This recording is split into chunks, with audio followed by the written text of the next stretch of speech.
Father-in-law from hell tried to ruin our wedding. 2 years later, we're pregnant and he's apologizing. Do we let him meet his grandchild?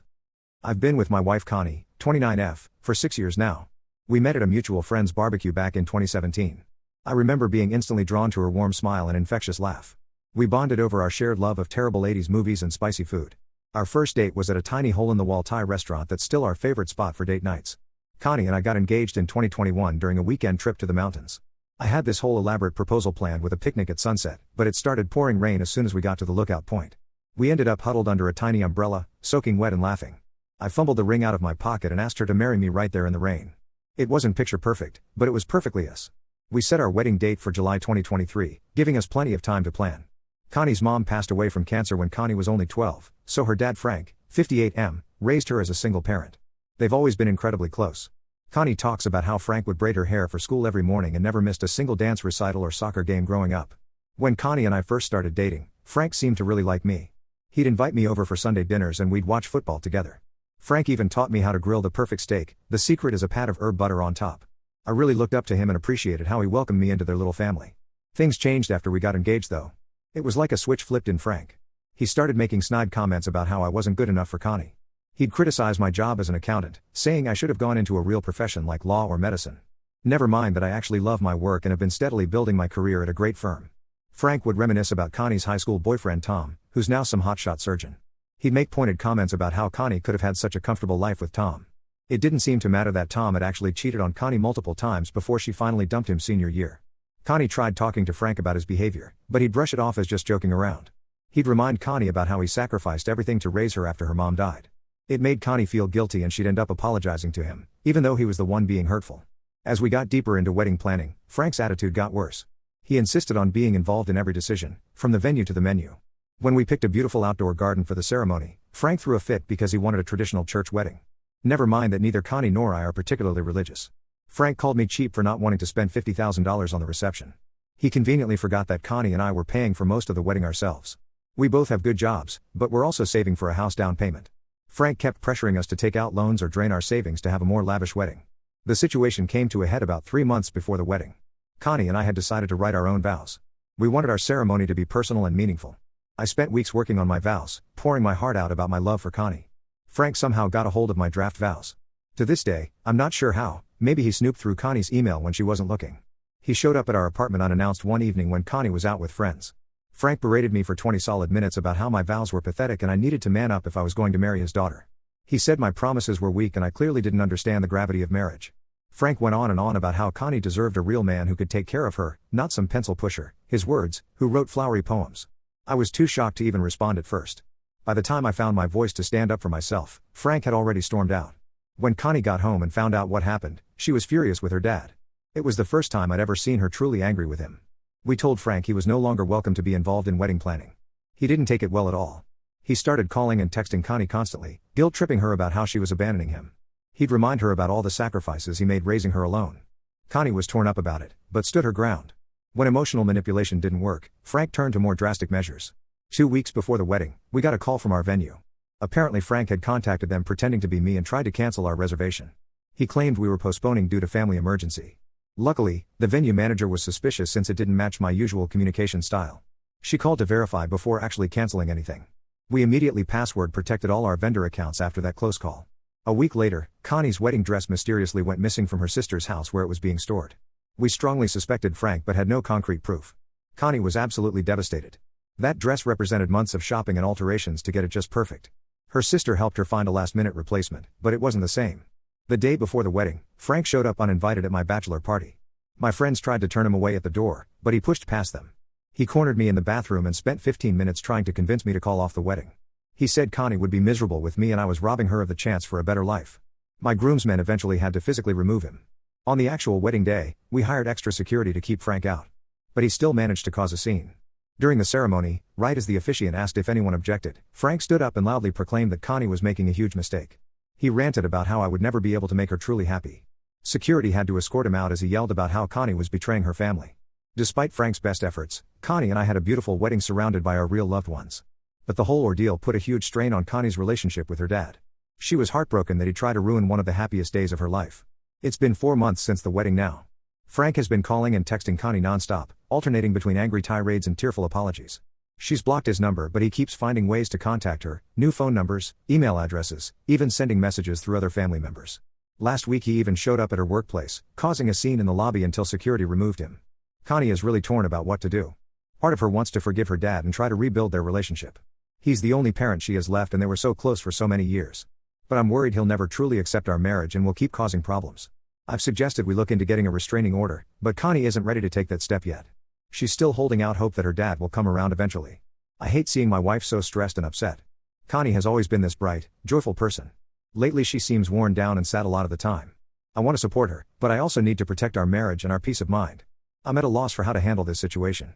How do we deal with Frank's toxic behavior? Is there any hope of salvaging Connie's relationship with her dad? Or do we need to cut him out of our lives completely for our own well-being? Update 1. It's been about 2 months since my last post. A lot has happened, so I wanted to give an update on the situation with Connie's dad Frank. Shortly after I posted, Frank's behavior escalated even further. He started showing up at our apartment building almost daily, trying to ambush Connie as she left for work. We had to alert building security to keep him out. Frank would wait across the street for hours, just staring at our building. It got to the point where Connie was afraid to leave the apartment alone. We changed our routines, varying when we left for work each day. I started driving Connie to and from her office whenever possible, even though it made my commute much longer. We stopped going to our usual neighborhood spots, our favorite coffee shop, the park where we liked to jog, the Thai place we loved. It felt like Frank had stolen our sense of safety in our own community. The final straw came when Frank somehow got our new unlisted phone number. We'd changed numbers a few weeks earlier hoping for some peace. But one night around 2 a.m., our phone started ringing nonstop. It was Frank, alternating between angry rants and drunken sobbing voicemails. This went on for hours. Connie was distraught. Hearing her dad so unhinged scared her. That's when she finally agreed it was time to take legal action. We filed for a restraining order first thing in the morning and were granted a temporary one pending a court hearing. When Frank was served the restraining order papers, he completely lost it. He started posting long, rambling rants on Facebook about how I had stolen his daughter and turned her against him. He accused me of isolating Connie from her family and friends, even though I've always encouraged her relationships. Frank even claimed I was some kind of con artist who had tricked Connie into marriage. Things got even uglier when Frank started contacting our wedding guests. He called up Connie's college roommate and told her our marriage was a sham. He messaged my groomsmen on social media trying to dig up dirt on me. Frank even showed up at Connie's grandmother's nursing home, ranting to the poor confused woman about how Connie had abandoned the family. Connie was absolutely devastated by her dad's actions. I'd never seen her so heartbroken. She cried for days, struggling to reconcile the loving father she remembered with this unhinged man he'd become. Connie kept saying she didn't understand how things had gotten so bad. She wondered if she'd somehow failed her dad by not noticing his mental health declining. I did my best to comfort Connie, but I felt pretty helpless. Nothing I said seemed to ease her pain. I suggested she talk to a therapist, but Connie wasn't ready for that yet. She threw herself into work instead, staying late at the office most nights. I worried she was avoiding dealing with her emotions. The court hearing for the permanent restraining order was last week. Frank showed up with a sleazy lawyer who tried to paint Connie as an ungrateful daughter abandoning her poor widowed father. They brought up how Frank had sacrificed everything to raise Connie alone. The lawyer even had the nerve to imply that Connie's mom would be ashamed of her for treating her dad this way. Thankfully, the judge saw right through it. We had a mountain of evidence, the harassing calls and messages, statements from our apartment security and Connie's workplace about Frank's behavior, even screenshots of his unhinged social media posts. We were granted a 3-year order of protection. In a twisted way, seeing Frank's behavior in court was actually helpful for Connie. It finally made her realize how toxic and manipulative he truly was. Watching him smirk as his lawyer attacked her character seemed to shatter the last of Connie's illusions about her dad. She told me later that any lingering doubts about cutting contact were erased after witnessing his courtroom antics. We thought that would be the end of it, but Frank had one last trick up his sleeve. The day after the hearing, Connie got a call from her aunt, Frank's sister. Apparently Frank had told the entire extended family that Connie was pregnant and we'd only gotten married because of the baby. He claimed we were keeping the pregnancy a secret because we were ashamed. Connie was furious. She immediately called her aunt back and explained the real situation. Then she made a public post on Facebook laying out the whole saga with her dad and debunking his lies. Connie poured her heart out, sharing how painful it had been to watch her dad spiral like this. She asked for privacy and understanding as we worked through this difficult situation. Most of the family rallied around Connie, horrified by Frank's behavior. We got a lot of messages of support from relatives. A few of Frank's siblings tried to defend him, saying he was just a grieving widower who missed his daughter. But Connie shut them down quickly. She wasn't going to let anyone excuse Frank's abusive actions anymore. It's been quiet for the past week since the Facebook post. I think Frank finally realized he'd burned his last bridge. Flying monkeys can't help him anymore now that everyone knows the truth. Connie is still processing everything, but says she feels relieved to have it all out in the open. No more secrets or tiptoeing around family events. For now, we're focusing on healing and moving forward with our lives. Connie started a new job last month that she loves. It's been good for her to have a fresh start somewhere Frank never visited.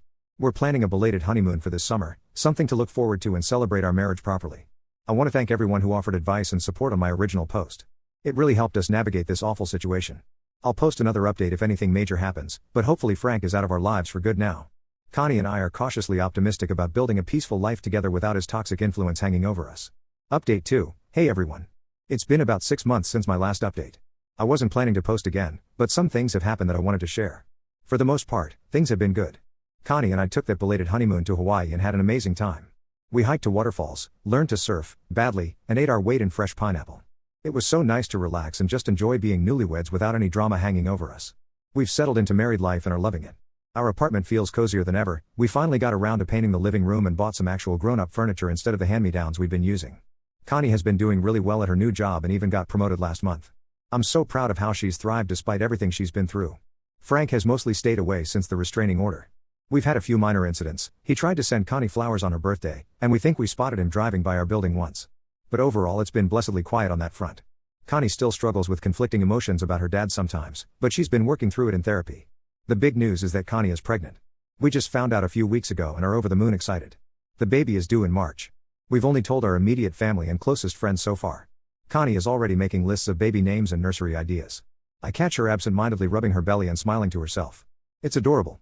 Unfortunately, the pregnancy news has stirred up some complicated feelings for Connie regarding her dad. She's sad that her child won't have a grandfather in their life. Connie keeps talking about how involved and loving Frank was when she was little. She has all these happy memories of him teaching her to ride a bike and taking her fishing. It's hard for her to reconcile that doting father with the man who tried to ruin our wedding. The hormones are making Connie extra emotional too. She cried for an hour the other day because she found an old photo album with pictures of her and Frank at the father-daughter dance when she was in middle school. I try my best to comfort her, but I know I can't fully understand what she's going through. Last week, Connie got a letter from Frank. Somehow he had found out about the pregnancy. We suspect one of the family members we told must have leaked the info. The letter was actually surprisingly normal. He congratulated us and said he hoped he could be part of his grandchild's life someday. Frank wrote about how excited Connie's mom would have been to be a grandmother. He also apologized for his past behavior, saying he had been in a dark place after Connie's mom died and had unfairly taken it out on us. Connie was really shaken by the letter. Part of her wants to believe Frank has changed and give him another chance. She doesn't want our baby growing up without a grandparent. Connie talks about how much she wishes her mom was here to share in this exciting time. I think that's intensifying her desire to reconnect with her only remaining parent. But I'm extremely wary of letting Frank back into our lives. He's shown time and time again that he can't be trusted. I worry this letter is just another manipulation tactic. What if we let him meet the baby and he tries to take off with them? What if he fills our child's head with lies about us? The restraining order is still in effect for another 2.5 years anyway, so legally he's not even allowed near us. We've been arguing about how to handle it. Connie thinks we should at least hear Frank out, maybe meet him in a public place to talk. I don't want him anywhere near us or our baby. I suggested we consult a family therapist to help us navigate this, but Connie is resistant to the idea. She says this is a family matter we need to work out ourselves. I'm trying to be supportive, but I'm really struggling. I don't want to control who Connie has in her life, but I also need to protect our growing family. Every time I think about Frank potentially being around our baby, I feel sick to my stomach. But I also hate seeing Connie so torn up about this. For now, we've agreed not to make any decisions until after the baby is born. Connie said she'll sleep on it for a while. I'm hoping that once she holds our child, her protective instincts will kick in and she'll realize letting Frank back in is too risky. But I also worry that the emotions of new motherhood might make her even more nostalgic for her own parent. I could really use some advice on how to handle this. Am I being too harsh about Frank? Should I be more open to him potentially changing? How do I support Connie through this without compromising on keeping our family safe? I want to be a united front with my wife, but I'm scared of making the wrong choice here. Update 3. Hi all.